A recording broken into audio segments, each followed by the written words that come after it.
This show is produced by the Hartman Media Company. For more information and links to all our great podcasts, visit hartmanmedia.com. Welcome to The Commercial Investing Show, where we analyze, explain, and exploit the opportunities presented in today's commercial property marketplace. If you're interested in apartments, mobile home parks, self-storage facilities, and other income property, you've come to the right place. We'll explore what's hot and what's not in markets nationwide in the relentless pursuit of return on investment. Here's your host, Jason Hartman.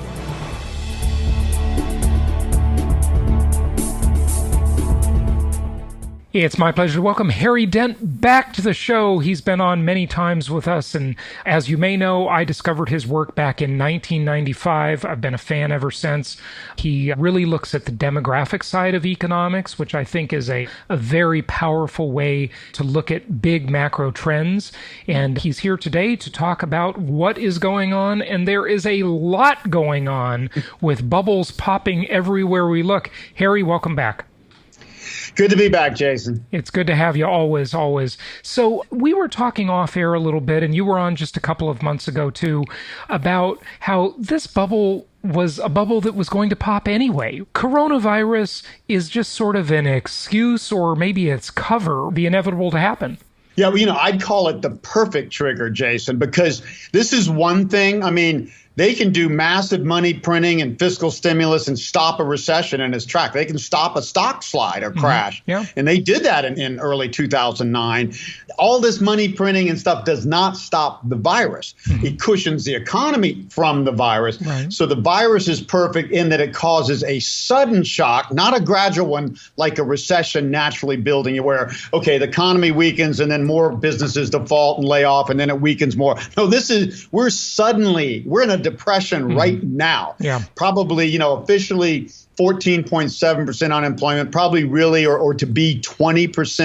GDP is going to be down, I think it was down 6 or 7%. The first quarter is going to be down, could be 20% or more in the second quarter. Now, that's just temporary. That level won't last. But this is depression. You have to go back to 1930 to 33 to find unemployment and GDP drops and things like this. So it's a big hit, but it is temporary. And I was, Jason, it was very late. It was third week in March when the markets were, just had bottomed and, thought this virus was just going straight up. I said, no, if you look at an S-curve progression at the daily deaths and cases instead of the cumulative, it's already starting to decelerate. And this virus, by early to mid-April, it's going to be obvious to the world that this thing is going away. Now, it's held up more stubbornly than normal, but that was what caused the markets most to bounce. Because you got to remember, my key date, I think it was March 16th. That was a Monday after 3 days of the Federal Reserve announcing the most aggressive stimulus program, $5 trillion repo line, not just a couple hundred billion, and $750 billion of extra money printing and bond buying and buying junk bonds and everything, and a bunch of other stuff and some fiscal stimulus. Monday, the market opens, it drops 15%. The Dow dropped, 15% in one day. The market said, hey, been there, done that, okay? You guys have been printing money for 11 years, and we're in this big a crisis. So it was seeing the virus turn around and could see that, hey, this thing is going away for now. So we're in a bounce. And so I tell people the focus is to understand this virus is a trigger, a big trigger. And we are in a shock that's going to cause deflation. I'm wondering right now, I'm telling the gold bugs and people following gold, why is gold going up? Oh, yeah, infinite money printing. But what about a deflation shock? What if prices go down 5 or 10% on the next CPI report a month from now? You think gold's going to go up with that? Gold hates deflation and loves inflation. So I think everybody knows this is bad, but it's going to be more shocking when you actually see the statistics and see the impacts. And I'll give you a quick example, Jason, because I went through in Puerto Rico. Well, I moved here 4 years ago for all types of reasons, and really happy I did. Right. But we got to hit the worst hurricane in 90 to 100 years. We had a 3-month shock. I mean, electricity was just mostly out. Yeah. No cable or TV. I couldn't even watch CNBC for crying out loud. No internet most of the time. Cell phone only worked on my 17th floor. As soon as I hit the ground, that didn't even work. So my wife and I had to escape to New York for 3 months. So we had a thing like this, a dead economy for 3 months. And guess what? Did we have a V-shaped recovery? No. It was U-shaped. And so that's what this is like. What I noticed real simply, particularly small businesses, I had 21 restaurants within walking distance. I mean, literally a block and a half walking distance. How many reopened? 25% of them never reopened. Wow. So those jobs with them, and of course, tons of other businesses like that as well. So people don't get that either. There is no going back to normal here. I agree. Near term, or even in the next few years, for major industries like travel and major entertainment. I mean, I was supposed to be in Australia right now on a 5-city tour for 2 weeks. No.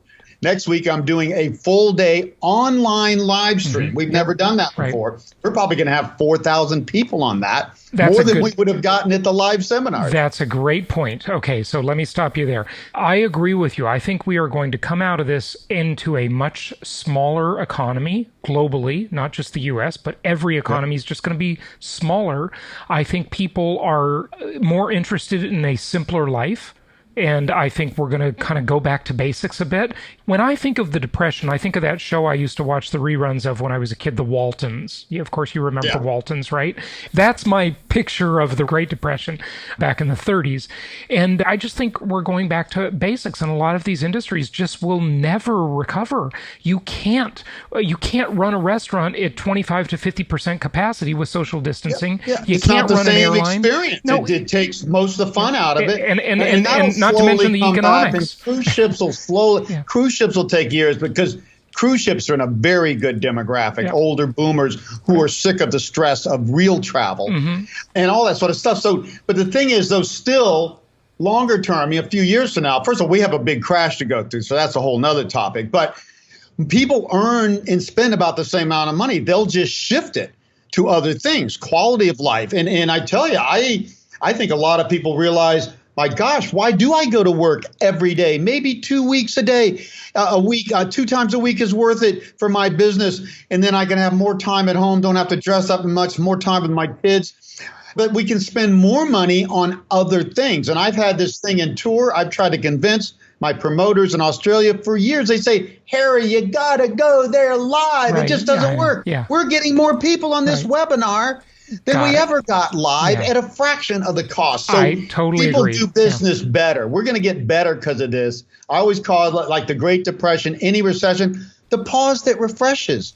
Anytime things go wrong, it forces us to think different or reevaluate stuff. And guess what? We get smarter. We don't get dumber. We get smarter. Right. We get more efficient. So every time there's a war, and this is essentially a type of a war we're living in now, we create new technologies, new efficiencies, or at least we accept them. And now people have accepted online meetings, whereas before they just wouldn't adopt them. And so all of those efficiencies that are being created are going to stick with us. And that's a good thing. I mean, Harry, if you don't have to fly to Australia and waste all those travel days. You may want to go to Australia. Jet lagged a week each way. I know.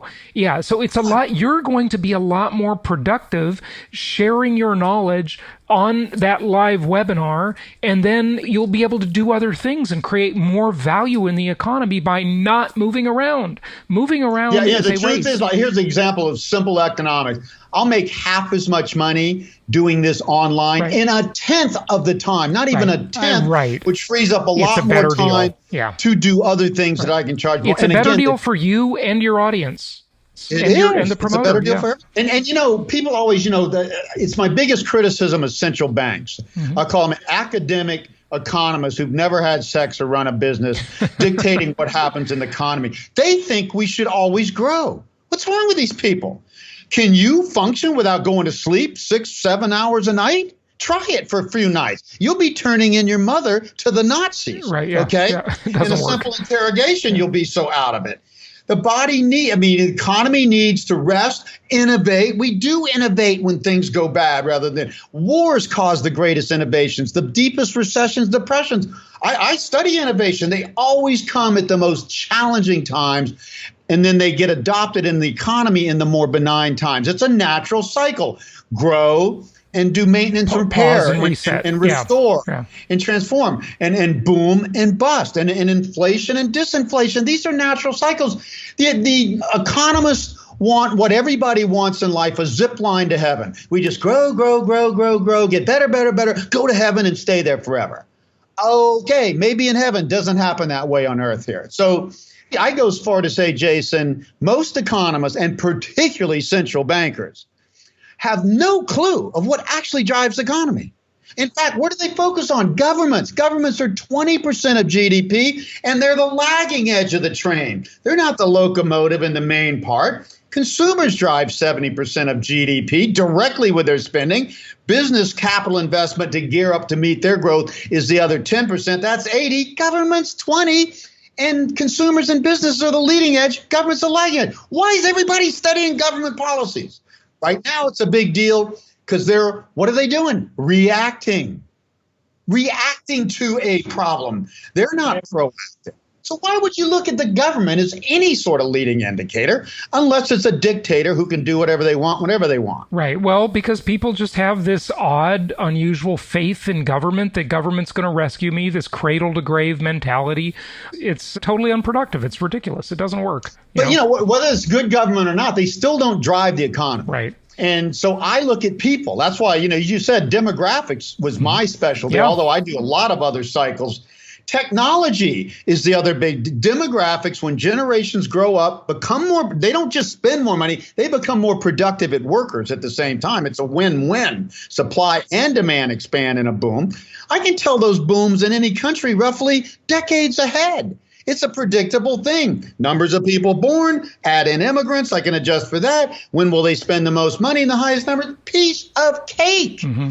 I can tell people when every country in the world is going to peak in their overall spending. And you know what? China is done. Yeah, right. India is just getting going. Yeah. People think India will never be the next China. China won't be able to keep up with India. China's not going to be the next China. And you know what? I want to ask you about that because we've talked about that before. I think this is your 11th time on my show, and it's always great to have you. China's one-child policy has really set in motion a future demographic disaster. What years does that hit? I want to say it's in about 10 to 15 years that they really start suffering. Already hit. Oh, already. 2011 was their peak workforce ever. Okay. It's been declining ever since. It'll continue to decline for decades and decades. China doesn't have immigration. People don't move to China. Right. Chinese move out of China, particularly rich people, to get their money out of China because it's not a trustworthy government. Right. It's not a democracy. Now, the other thing, though, China's done something worse than that. That was way in the past, okay? They've tried to lighten up on that. Guess what? It hasn't done any good. Once people get urban, they don't want to have kids everywhere in the world. China's done something worse. They've created the biggest top-down over-expansion. They've driven urbanization a lot faster than normal progressions. It's easier to tolerate. They got excess capacity in industry across the board, 20%, 22% empty homes in cities, condos, 22%. And at the same time, engineered by the government, they got the highest priced real estate compared to income in the whole world. Yeah. And guess what else? People are afraid to live. That's a bigger disaster than their demographics slowing. And the biggest debt bubble in history about to crash. Right. And people are afraid to live in high density areas now. So, if you got to be in an elevator or mass transit, those are the two biggest danger zones, according to me. And social distancing is the new normal. It's going to be interesting for sure. Harry, you mentioned gold earlier, and I don't know if I've ever talked to you much about. I'm just kind of curious your take. I have a feeling I know what it is, but I won't say it. I'll let you say it. What do you think about, cryptocurrencies, Bitcoin? What does Harry Dent think about that? I don't know if we've ever talked about it. Well, slightly different things. They're supposed to be the same, and crypto could eventually be the digital gold as a standard for money, but they're nowhere near that. Number one, I'm going to start with Bitcoin and cryptocurrency. They're in what I call the hype phase, the same place the internet retailers like Amazon and the new .com. All those surged at the very end of the last tech bubble between late 98 and early 2000, gave it most of its oomph. Companies valued AOL, which actually had real sales and earnings. Most of them had none. Right. It's valued at 400 times earnings. I mean, that was an impossibility. Yeah. And look at Zoom now. Sales. Zoom is about there. Yeah. Billion-dollar companies with no sales or very little sales and losses. So that's the hype phase. Hyped up, and then they busted 95%. Tech stocks went down 78 in that big crash. They went down 95. Crypto's the same thing. They've had a great bubble, bigger than the internet bubble, not in capitalization, but in size of the bubble, but up there. And I think they're going to crash. You don't know that the crypto's gone through this hype phase, Bitcoin and all these companies, until you see a lot of companies fail, like the internets did in the early 2000s. That hasn't happened yet. So I keep lecturing the crypto conference. They say, oh, Harry, if you're right about this big crash, just going to usher in the digital currency age. People are going to not trust currency. I'd say, after that, after that, you guys are the biggest bubble and you're going to burst the most. Now, what did we just see in this crash? What went down more than stocks? Bitcoin. Stocks went down 40% at worst. Bitcoin went down like 50-some%. Gold did what it did in 2008, went up. Now, I'm talking just the early stage of this crash, the first several days, went up a little bit. Oh, money printing, and then when the crash hits, it goes down 12%. Gold ended up down. It was not the hedge to the stocks. What went up? Treasury bonds, what I've been saying, highest quality long-term bonds, like the falling interest rates, the deflationary side, and don't have default risk like a lot of corporate bonds do. So crypto did the worst, and I've been telling the crypto people, you're going to have the biggest crash when I'm right, and then you'll be the next big thing. Because internet had the biggest crash. Amazon went from 6 to 166, back down to 6, and now to 2,400, 15 years later. Greatest boom in history. I mean, internet was the next big thing, but it had to go through its shakeout first because it was mostly baloney. The pets.com sock puppet and all the web van. So gold is not the safe haven. I'm sorry. It's not the worst place to be. In the first crash, it only went down half as much as other commodities. It was down 45% when other things were down 70, 80, 85 for oil. Next time, it's going to be down a little more. On my target's 950 to 1,000. That'll be a lot better than silver and other metals and other commodities. They'll be down 80% plus. But it's not going to be your hedge. Why? Gold correlates with one thing and better than any other probably investment in the world. It's easy to buy. Inflation. Yeah, sure. Gold likes inflation. The gold bugs are stuck on the last crisis from 68 to 82 when we had inflationary recessions. Inflation up, economy down. Yeah, stagflation. That's right in my summer season for the economy that was predictable to happen.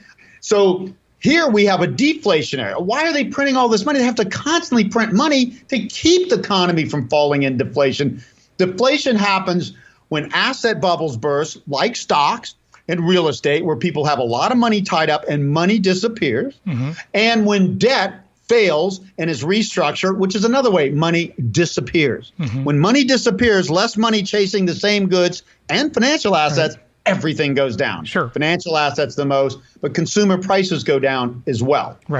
So gold is going, I think, keeps edging up while bond yields are going down. Bond yields are going down after this recovery from the crash, saying, oh, I see weakness from this virus thing, and it is going to be very U-shaped. Stocks are now finally getting some reality. Oh, yeah, what were we thinking? We're going to go right back to normal. I mean, stocks on the NASDAQ got near its highs, 8 or 9% from its highs. That's absurd with what's just happened. So stocks are going down. Gold's still edging up, thinking, but they're going to print. But gold's got to remember, 2013, 12 to 13 transition. Print. Japan was the first to go to what I call unlimited, just printing off the charts. And inflation kept going down. The gold bugs finally had to admit, oh my gosh, money printing doesn't necessarily cause inflation. Oh my God, Milton Friedman was wrong when he says it's entirely a monetary phenomenon, which I've been saying for years.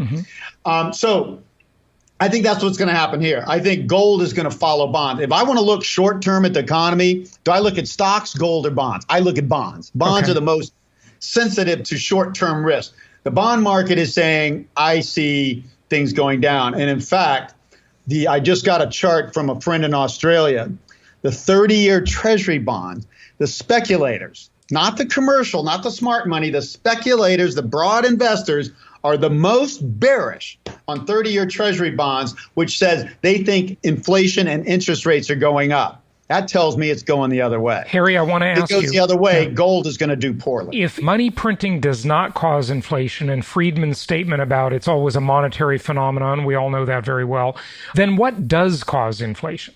Okay, first of all, the primary cause of everything I look at is people, not government policies, short-term and reactive. Right. Birth rate, you know what caused the greatest inflation in history? Baby boomers entering the workforce. You know how much it costs to raise a kid? And how much $250,000. Yeah, $250,000. Governments have to fund education. That's part of their budget, as well as other things. And the last people to invest in these people are businesses who hire them when they don't know their ass from a hole in the wall, okay?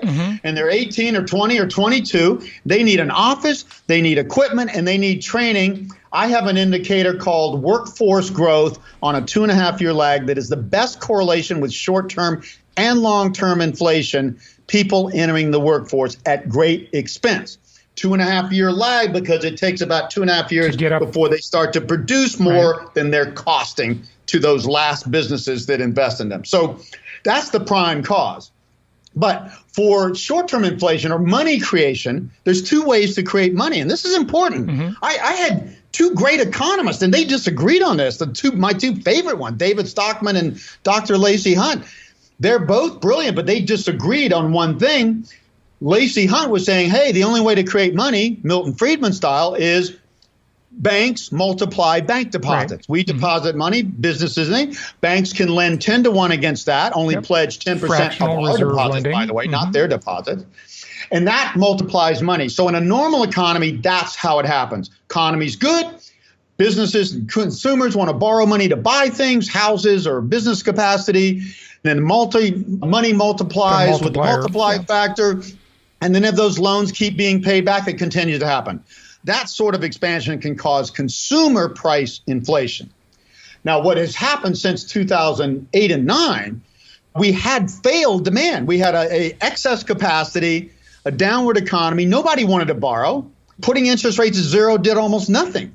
So what they did was they printed money and put that money into buying financial assets. Now, they tend to buy treasury bonds and asset-backed mortgages, which are treasury related, but that doesn't matter. New money printed out of thin air is coming not into the banking system or to consumers or businesses, as it is recently, into financial assets, more money chasing what? The same assets, which includes stocks and everything, and gold, and even real estate, and real estate investment trusts, and all types of bonds. So what we've had, the gold bugs were saying, oh, this money printing is going to create inflation. No, it created financial asset inflation. Right. So asset inflation versus consumer price inflation. Asset versus consumer inflation. That's the bubble. Right. That's the bubble. And it's huge. You can't compare this to the 1929 bubble, which was primarily stocks. People didn't speculate in real estate because you couldn't borrow. So this is a whole nother thing. What's going to kill the Fed? I had Ray Dalio,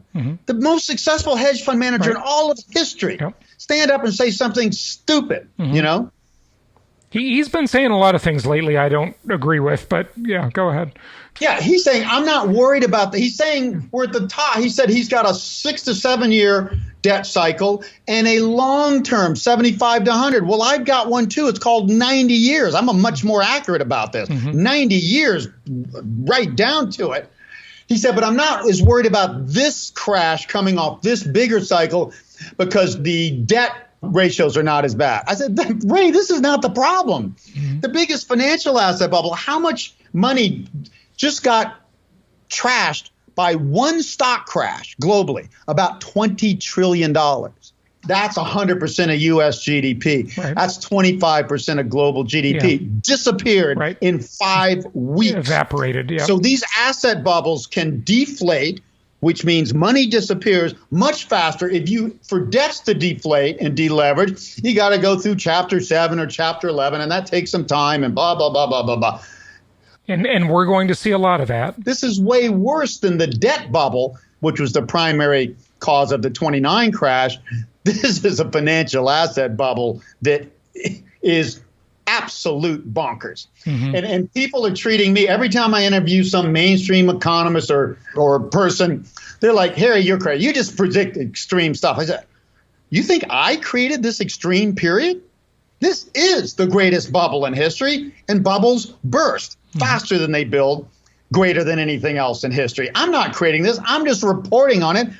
They're acting like I'm the crazy guy. I'm one of the few sane people on earth right now. Warren Buffett doesn't see a problem with this crap. What does that tell you? Warren Buffett says everything's okay, except he's not buying stocks right now. I know. He's sitting in cash. Hugely. Very interesting. You know, Harry, we got to wrap it up soon, but you've written a lot in your books about real estate and migration trends and things like that. And I remember a long time ago in one of your books, I read about Ashland, Oregon, and you talked a lot about that and how that was going to be a hot spot. And I actually traveled there just because I was like, I got to see what Harry's talking about. You know, that's how much influence you have. And I think there's going to be a major migration trend out of these high density living environments. And I'm calling it the rise of suburbia. I think suburbia is coming back in a big way. Well, you know, I call it exurbia. It's like beyond exurbia. I mean, Bend, Oregon, and Ashland. Ashland is what you talked about. I mean, they're far away from a major metro center, but you can still get there and fly easily, quickly. In this online world, which we've just been kicked into deeper. I mean, look at me. I'm in Puerto Rico. Now I'm in a city of 2.5 million, so I'm not in the sticks. My island property is in the sticks, 30-minute flight from here. But I can do business from here. Right. You know, everybody can. That's the thing. Why would you want to live in a place like Ashland, Oregon? I've got a good friend in Miami who is a real estate kind of developer and speculator. He moved there to take over his mother's house, and he and his wife stayed. Yeah, right. Much better lifestyle, much affordable. You know, they stayed. They didn't go back to Miami after going there. So stayed where? In Puerto Rico? Ashland. Oh, in Ashland. Okay. And I was just using Ashland as an example. The Ashland's not the thing. It's just an example because you wrote about it years ago, like 20 years ago. But this idea that people do not need to be in these big cities anymore. They've always had this attraction. And now both employees and employers have realized they can make the work at home thing work. The remote work thing does work. I mean, listen, we've done it for 8 years. We gave up our last office in Southern California 8 years ago, and it has advantages and disadvantages, but most of our people, they love working at home, and now you can get a better workforce because it doesn't matter where they're located. It's geographically independent. So you really have a bigger pool of candidates to pick from. But there's a bigger range. For me, I'm in San Juan. My vacation place is a 30-minute flight, 60 miles away, okay? I go there on vacation. I couldn't live there. I'd be bored to death. That is more remote than Ashland, Oregon, as far as a small town and nothing to do. So I have the city life. But like you say, even if I wanted to be in New York City, why would I need to go to work every day into an office and dress up and get on mass transit and waste all the time? Why not I do that a couple times a week and then work the rest of the time from home? So I want to be in a big city. The hybrid model. Because I want all the restaurants and activity. I don't need to be in a big city to work. Right. But if some of that evaporates, the Broadway shows evaporate, the restaurants evaporate, and the cost of living and the taxes are still...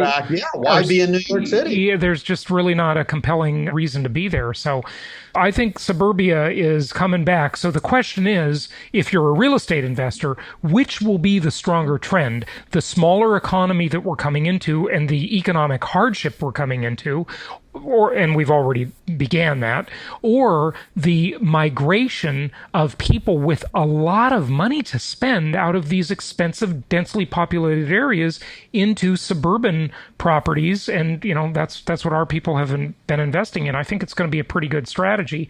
And America's going to be on the move. The world's going to be on the move. But the rest of the world doesn't have... I mean, the bubble alone dictates the greater the bubble, the greater the burst. Where's the most bubbly cities? Manhattan, San Francisco. San Diego, Vancouver, Miami, Vancouver, Toronto, LA, Sydney and Melbourne in Australia, the densest cities. So they go down the most. And yet, particularly wealthier people are going to tend, at least some of them are going to migrate out, and that's just going to feed that downturn more.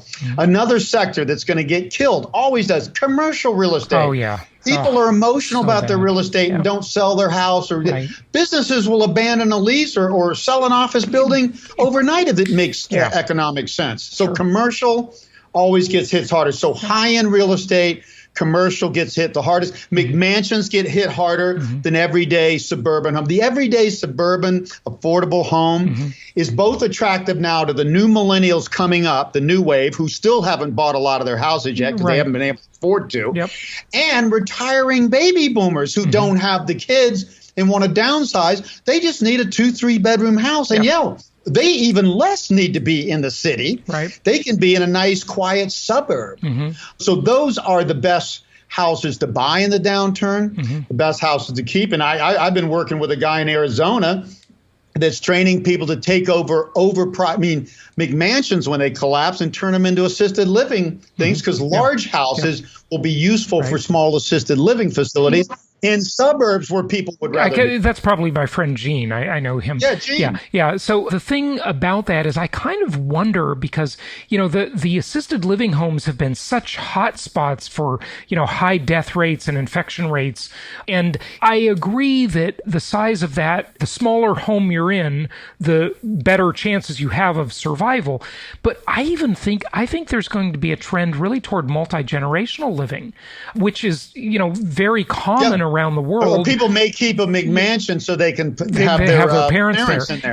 But it doesn't even have to be a McMansion. It can just be, a suburban 4-bedroom house, or, a house with a casita in the back. Not even a McMansion, just a a nice one of the things house. I see, if you think the way I think, because the high end is so much more overvalued, that why would you buy an everyday suburban home when you can buy a McMansion with 2 or 3 extra bedrooms and a bigger lot for not a lot more? I know. And you could house your parents there instead of having them in an assisted living facility.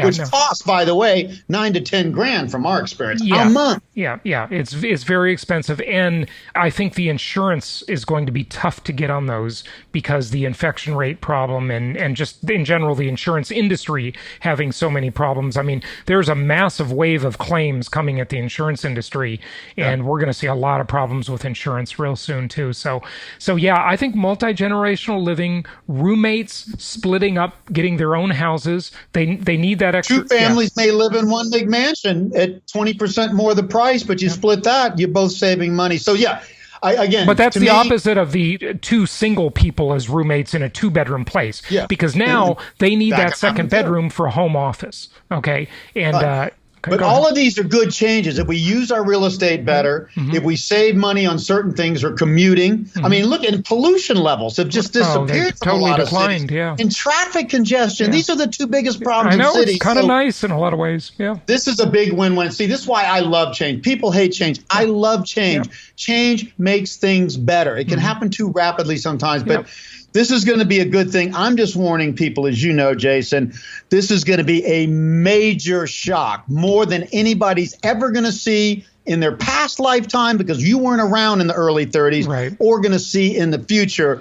Financial assets, stocks are going to end up falling 80% or more. Real estate in the U.S., 40 to 50% more than last time. High-end real estate, commercial Gold real is estate. even going to fall. The one true money, yes, that's going to fall, and people are going to be in shock. This does not have to happen. These are predictable things.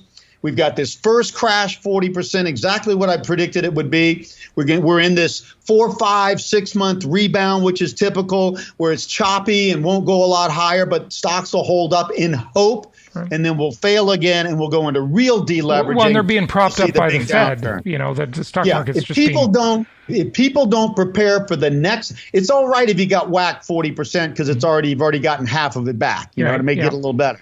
What's going to be the crime is if you don't see this and get ahead of the next one, because the next one's going to be much deeper and longer, and it's going to be a once-in-a-lifetime threat to your financial assets and business, but it's also going to be a once-in-a-lifetime sale on financial assets and businesses and business assets. On the bottom, if you do get out like Joseph Kennedy, or you do hunker down like General Motors in the early 30s and pass your competitors. General Motors passed Ford forever to become number one in cars for the first time, and then became number one in global corporations. That largely was made by its handling of the 32 crash. Yeah, the world's first billionaire came out of the Great Depression, J. Paul Getty. So there's a saying, Joseph Kennedy, he was a multimillionaire bootlegger, came out ultimately a billionaire political dynasty. Same thing. Out of that crash, he got out at the top, reinvested when businesses were selling for 80 to 90% off. That's a sale. That's what J. Paul Getty was doing. He was buying up oil companies. So, the mafia made more money than anybody in the Great Depression. They were loan sharks at 20% with high cash flow from the bootlegging roaring 20s. Right. And then the businesses that didn't pay them 20% and failed, they just took over at the bottom and owned it half of New York and Chicago. Out. Well, you know, the saying, recessions create millionaires and depressions create billionaires. So we will see how it goes. But I agree with you. There's a lot of opportunity, a lot of good things that come out of this. Harry, give out your website. HarryDent.com. So we have a free daily newsletter you can get on to get to know us if you don't already know us. And of course, and we've just split off from our marketing company we used to work with. So we're pushing our whole new letter with a monthly from me and from Rodney Johnson, my partner, both under the same roof for a very attractive price. So you can get on our full newsletters, but you can be on our free newsletter as long as you want to get a feeling for whether we make sense or not. And I think you're going to find in the next several months, we're going to make a lot of sense because I'm telling you, nobody else is right now. Yeah. Good stuff. Harry Dent, thanks so much for joining us.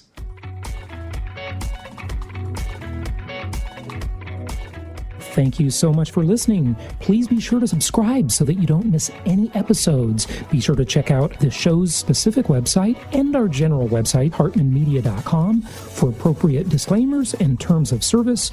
Remember that guest opinions are their own, and if you require specific legal or tax advice or advice in any other specialized area, please consult an appropriate professional. And we also very much appreciate you reviewing the show. Please go to iTunes or Stitcher Radio or whatever platform you're using and write a review for the show. We would very much appreciate that. And be sure to make it official and subscribe so you do not miss any episodes. We look forward to seeing you on the next episode.